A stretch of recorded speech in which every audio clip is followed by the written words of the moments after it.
پھر جھوٹی افواہیں پھیلاتے ہیں، پھر فوج پر تنقید کرتے ہیں، پھر مذاق کرتے ہیں، مسخرہ کرتے ہیں، یہ اپنی حب الوطنی کو مشکوک کرتے ہیں، اس کے علاوہ انہیں کوئی فائدہ اس کا نہیں ہے۔ اور یہ چیزیں جو ہیں اس وقت ان حالات میں جب کہ آپ کی فوج محاذ پر ہو تو اس وقت ان کے حوصلوں کو توڑنے کا سبب بنتا ہے، اور جب حوصلہ ٹوٹتا ہے اور دفاعی حوصلہ ٹوٹتا ہے تو وہ ظاہر ہے کہ ملک جو ہے وہ رسک پہ چلا جاتا ہے۔ اس وقت تک ماشاءاللہ قوم کا سر فخر سے بلند ہے۔ ہندوستان نے جتنی بھی اپنے فتوحات کی باتیں کی ہے سب جھوٹ بولا ہے۔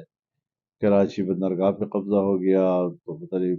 لاہور کے ایئرپورٹ پہ قبضہ ہو گیا تو حرام ہو گیا تو وزیر اعظم گرفتار ہو گیا تو آرمی چیف برطرف ہو گیا۔ اس قسم کی باتیں جو ایک لمحے کے لیے بھی یعنی وہ جھوٹ برقرار نہیں رہ سکتا اور حقیقت سامنے آ جاتی ہے، نہ معلوم وہ کہاں پڑھے ہیں، کہاں انہوں نے یہ تعلیم حاصل کی ہے۔ تو ہمیں ان کی طرح نہیں ہونا چاہیے، ہمیں ان سے امتیاز برتنا چاہیے بحیثیت ایک مسلمان کے، اور مسلمان سب سے پہلے جو ہے اس کا اخلاق ہے، پھر اس کے بعد اس کا سچ ہے، اور جھوٹ تو بالکل نہیں بولنا چاہیے، سچ بھی اتنا بولنا چاہیے جس کی ضرورت ہے۔ اگر بعض دفعہ سچ بولنے میں بھی اگر مشکلات ہوتی ہیں تو اس وقت خاموش رہا جا سکتا ہے، کوئی ایسا مسئلہ نہیں ہے۔ دیکھیے پاک فوج کی یہ کارکردگی بہت ہی قابل تحسین ہے، اور پاکستان کی فوج چاہے وہ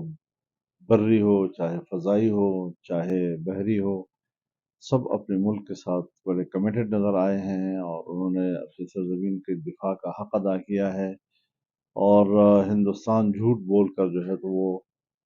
اپنے فتوحات کی بات کرتا ہے، جیسے پاکستان بین الاقوامی گفتگو کر رہا ہے اور ساری دنیا جانتی ہے کہ جہاز گرائے ہیں ہم نے، اور 5 جہاز گرائے ہیں، اور فرانس اس پر ذرا تشویش میں بھی ہے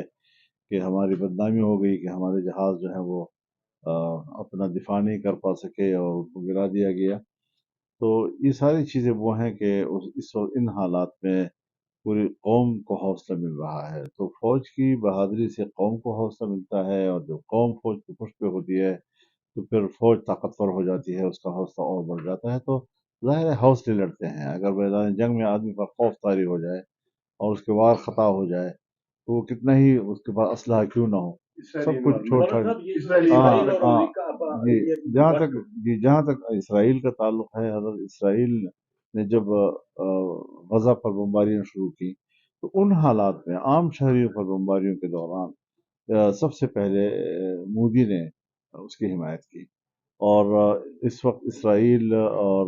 ہندوستان انڈیا کا یہ جوڑ ہے جسے خود انڈیا کے لوگ اس پر تنقید کر رہے ہیں، کانگریس تنقید کر رہی ہے، مسلمانوں کی جماعتیں وہاں تنقید کر رہی ہیں، جمعیت علماء تنقید کر رہی ہیں، ان ساری چیزوں کے اوپر۔ تو اس حوالے سے ہندوستان میں کوئی یکجہتی موجود نہیں ہے، اور الحمدللہ پاکستان میں ایک یکجہتی موجود ہے۔ ظاہر ہے جی کہ جب دونوں طرف ایٹمی قوتیں ہوں تو وہاں تک جانے میں تو یقیناً دونوں کی بربادی ہے، اور پاکستان تو ویسے بھی جنگ نہیں چاہتا، اور رسول اللہ صلی اللہ علیہ وسلم کی تعلیمات بھی یہی ہیں کہ اللہ سے عافیت مانگا کرو، دشمن کا سامنا کرنے کی خواہش نہ کیا کرو، اور اگر سامنا ہو جائے تو پھر ڈٹ جایا کرو۔ اور یہ دو مراحل ہیں کہ پہلے عافیت مانگو، پھر دشمن کا سامنا کرنے کی خواہش نہ کیا کرو، اور اگر مقدر ہے آمنا سامنا ہو گیا تو پھر ڈٹ جاؤ، بزدلی کی گنجائش تو اسلام میں نہیں ہے۔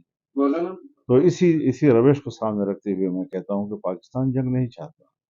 پاکستان نے جنگ کا آغاز نہیں کیا۔ اگر پہلگام واقع ہوا ہے تو بین الاقوامی تحقیقات کا مطالبہ ہم نے کیا ہے، آئے بین الاقوامی ادارے ہیں، انسانی حقوق کے ادارے ہیں، اقوام متحدہ ہے، جنیوا انسانی حقوق کنونشن ہے، وہ آئیں تحقیقات کریں، اس کے لیے تو ہمیں دعوت دی ہوئی ہے۔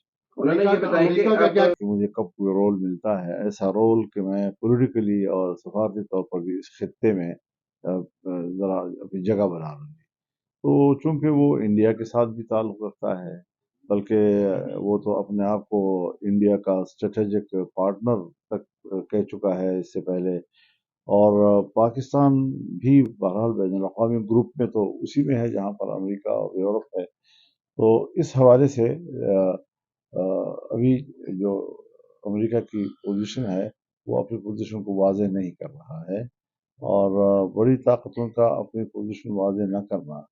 یہ ظاہر ہے جی کہ یہ پھر ریاستی دہشت گردی کو فروغ دیتا ہے۔ امریکہ نے اسرائیل کا ساتھ دیا، 60,000 انسانوں کا، عام انسانوں کا قتل عام پر وہ خاموش ہے، اور وہ اس پہ اسرائیل کو حق بجانب سمجھتا ہے۔ تو پھر آپ نے صدام حسین کو کیوں پھانسی دی؟ آپ نے پھر یاسر اس کا کیا نام ہے معمر قذافی کو کیوں وہاں سے ہٹایا، ان کے خلاف بغاوتیں کروائے، ان کو سپورٹ کیا؟ تو اس قسم کی چیزیں میں وہ اپنا سیاسی مفاد دیکھیں گے، اس کو کوئی انسانیت سے تعلق نہیں ہے، اور نہ انسانیت پر ان کو کوئی مسئلہ ہے۔ یہ جہاں تک ہے جنگی حکمت عملی، اس پر لوگوں کے جذبات ہوتے ہیں، آپ بھی حملہ کریں، لیکن بات یہ ہے کہ کیا جنگ کی حکمت عملی کا وہ حصہ ہے؟ تو لہٰذا جو محاذ پہ جنگ لڑ رہے ہیں وہ اپنی جنگ کی حکمت عملی خود بناتے ہیں، اور وہ یہ سوچتے ہیں کہ ہم نے جنگ کے لیول کو کہاں رکھنا ہے۔ تو میرا یہ خیال ہے کہ جنگ اس حد تک بالکل بھی نہیں جا رہا کہ وہ ایٹمی جنگ کے حد تک چلا جائے، لیکن پھر بھی بہرحال اس وقت تک پاکستان کو جگہ جگہ پر فتوحات حاصل ہوئی ہے، میری ذاتی معلومات کے حد تک بہت سے کچھ کشمیر کے اندر بھی کچھ چوٹیاں پاکستان کے فوج کے قبضے میں آئی ہیں، اور انہوں نے بھاگ کر چوکیاں چھوڑ دی ہیں۔ تو یہ خبریں اچھی آ رہی ہیں پاکستان کے لیے، حوصلہ افزا آ رہی ہیں، اسی لیے ہندوستان اب جھوٹ کا سہارا لے رہا ہے، اور بالکل ہی جیسے رقم من گھڑت قسم کی خبریں پھیلا دینا،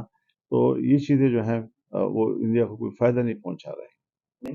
دیکھیے، ہر پارٹی کا اپنا ایک انداز گفتگو ہے، اور اس کی اپنی ترجیحات ہے۔ جہاں تک ملک کے لیے لڑنے کی بات ہے تو وہ بھی ملک کے لیے لڑنے کی بات کرتے ہیں، کوئی ایسے نہیں ہے، لیکن ظاہر ہے کہ ان کے لیڈر جیل میں ہے، ان کے ورکر جیل میں ہے، تو وہ ان حالات میں ان کی رہائی کو بھی اپنے مطالبات میں شریک رکھتے ہیں، یا یہ تعویل کرتے ہیں کہ ان کے باہر آنے سے ملک کو فائدہ ہوگا۔ لیکن یہ معاملات جو ہیں یہ عدالت کے ہیں، اور عدالتی معاملات کو میں تبصرے نہیں کیا کرتا۔ میں سیاسی آدمی ہوں، اور سیاسی طور پر کسی سیاستدان کو جیل میں رکھنا میرے نزدیک صحیح بات نہیں ہے۔